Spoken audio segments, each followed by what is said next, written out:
na bakit ako yung pinag-iinitan. Actually, yan yung ipinagtataka ko. Bakit ang nag-a-appear sa media, it's as if kasama si Rendon or Rendon is part of the operation. Magandang araw sa atin lahat mga kababayan. Ang sabi nga ni Rendon, nung inaaway niya itong mga artista, mga sikat na mga vlogger dahil sa mga kabastusan o iskandalo na kanilang ginawa, ay galit sila. So ngayong umanon, tumutulong naman ito sa ating mga kababayan at gumagawa ng kabutihan, abay galit pa rin sa kanya. So mga kababayan po natin, posibleng makasuhan at paimbestigahan na nga itong si Rendon dahil nilabag niya umano ang karapatang pantao nung ginawa niya ang live stream sa nangyaring paghalugad ng PNP Anti-Cybercrime Group sa Makati sa isang online pautang. Ngunit dinapansahan naman ito ni Police Captain o Chief PIO ng PNP Anti-Cybercrime Group na si Captain Michelle Sabino na umano'y sinabihan niya naman ito si Rendon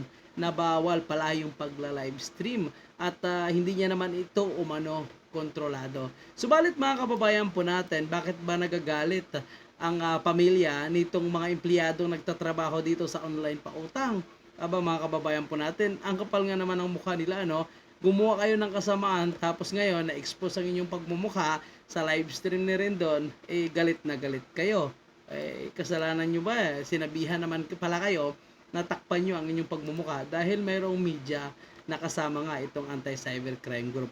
Alam nyo mga kababayan po natin, bago natin pakinggan itong side ni Rendon at ni Chief PIO ng PNP Anti-Cybercrime Group, alam nyo mga kababayan po natin, sa mga ganitong pagkakataon na may nagla-live stream habang nagkakaroon ng police operation, ay dalawa kasi yan. Makakuha tayo ng impormasyon at lihitimo ang ating mapapanood dahil ito ay live. So walang pwedeng itanim, walang pwedeng magiging fabricated na ebidensya. Yun nga lang, sa side ng mga kapulisan, posibleng makompromiso ang kanilang operation. Yun lang yung dalawang epekto dyan sa ganitong live stream kapag gumagawa ng live operation itong ating Philippine National Police. Naaway ako dati, galit kayo. Ngayon tumutulong ako, galit pa rin kayo. Hindi ko na alam gagawin ko eh. Ito yung first time na meron pong isang vlogger na naipag-collaborate sa isang government agency. Kung mapapansin nyo, alam ko meron yung MMDA na laging kasama doon sa operation, sa panghuli. So hindi po ito first time. Nagtataka po ako na bakit ako yung pinag-iinitan. Actually, So yun nga po mga kababayan po natin, tama naman ang sinasabi niya. So sa mga operation ng parang MMDA, mayroon pang doon sa traffic enforcement. So may mga vlogger na sumasama, may mga media na sumasama. So tama naman ang kanyang sinasabi. So bakit siya lang ang napag-initan? So baka nanibago lang itong mga kababayan po natin dahil itong si Rendon ay nangaaway. So ngayon kakampi na ng ating Philippine National Police. So siguro masanay na lang po tayo. So ayon naman kay Captain Michelle ay wala naman umanong ginawang pagkakamali si Rendon. Kung may paglabag man dahil na-expose ang pagmumuka ng ilang mga empleyado ng yung online lending, ay ilaw man itong imbestigahan.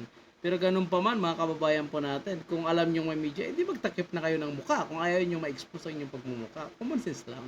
yan yung ipinagtataka ko. Bakit ang nag-a-appear sa media, it's as if kasama si Rendon or Rendon is part of the operation, which is not true. We have, tulad ng sinasabi ko, meron kaming collaboration prior to the operation. This collaboration is for the purpose of raising public awareness. So magko-collab kami ng isang program kung saan itatakal namin ang iba't ibang uri ng mga online scams para matulungan yung mga kababayan natin. It so happened that during that time, the media got wind of the what you call this, yung operation. So, lahat naman, Gary, alam mo yan, lahat ng media personalities, reporters, na naghihingi ng interview ko, whether malaking network o maliit, kapag available ako, I cater. Rendon is one of those during that time. Nagtawag siya because I don't know how he was able to get the information na meron doon. So tumawag yung staff niya and nagtanong if they can come. Ako naman, wala naman problema kasi ang purpose ko lang naman is for people to be informed. And yung mga naging biktima nito, maibsahan kahit papano yung nararamdaman nila na, oh, your PNP is working for you. So basically, yun lang siya. Medyo nagulat kasi yung tao kasi siguro hindi mo na i-prepare yung tao na may magkakaroon ng collaboration, medyo bigla. Kasi nasali sila ng solo ka lang na pumunta Yeah, sa because there's no preparation really. Like what I said, coincidental. Everything happens na coincidental. Nandun lang. And pag, anything goes with life eh. And isa kong gusto kong point na i-clarify, when he was there, even the two media, giant medias, ABS and GMA7, is with him. Tatlo silang nandun. So he doesn't have exclusivity dun sa operation. Unlike na parang ang lumalabas, na parang siya yung kasama. What about the others? So, and yung mga yung safety, may protocols tayo dyan. First and foremost, yung mga media, hindi natin talaga sinasama sa mga operation because meron ngang anything can happen during live. So, klaro lang natin, after operation. After operation. So, the safety is already, meron na siyang, secured na yung place. So yan naman pala mga kababayan po natin, na-secure naman pala ang lugar bago pa man pumasok itong Serindon o bago pa man nag-live ay nakapag-conduct na ng search itong Philippine National Police mga kababayan po natin. At kung na-expose ang kanilang pagmumuka, kasalanan nila yun. Gumawa sila ng kasamaan, nagtrabaho sila sa alam nilang trabaho na mahirap, kasalanan nila yun kasi na-expose ang kanilang pagmumuka. So ganun pa man itong mga nagrereklamo na pamilya na labag umano yung karapatang pantao nila dahil nag-live stream upon conducting itong search nitong online lending, dapat yung mga empleyado alam nila na ma-expose ang kanilang pagmumuka, dapat nagtakip sila ng muka at sinabihan naman pala sila na kung ayaw nila makita ang kanilang pagmumuka sa media, pwede silang magtakip. Sinabihan sila ng mga pulis. So, sadyang hindi naman sila nagtakip. So, ganun pa rin mga kababayan po natin kung ano talaga yung tamang procedure ng Philippine National Police. Kung may complainant, siyempre mag-a-action din ang ating kapulisan.